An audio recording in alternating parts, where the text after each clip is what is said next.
Ine, da quando sei a Londra con il nipotino è un disastro, arrivano boette dall'acqua altissime. Ma Duilio, dipende da quanto sprechi l'acqua, tipo i denti come te li lavi. Con spasso in blu. Insemenio, intendo spegni l'acqua tra una passata e un'altra. Demo, sarà mia che 10 minuti per lavarsi i denti che consumo acqua. 10 minuti cosa siete? Un squaio? Quanti denti hai, Duilio? Me basta un minuto, apri e chiudi. Ma...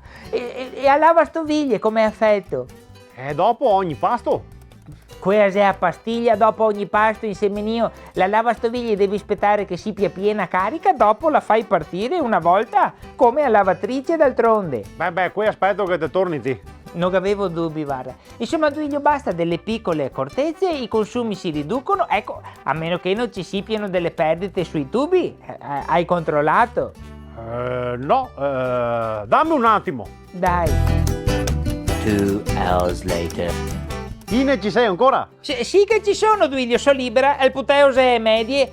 Dove si sta fin adesso? No, che se venuto Maurizio con scavatore, ora che mo Scavatore. tira via tutto il giardino, cava via le rose, e aiole, quei pianti officinai, fatto una bella busa, tirato fuori i tubi, ottima notizia, i tubi sono a posto. Ma sito insemenio, Duilio, bastava chiudere i rubinetti di casa, guardare se il contatore girava.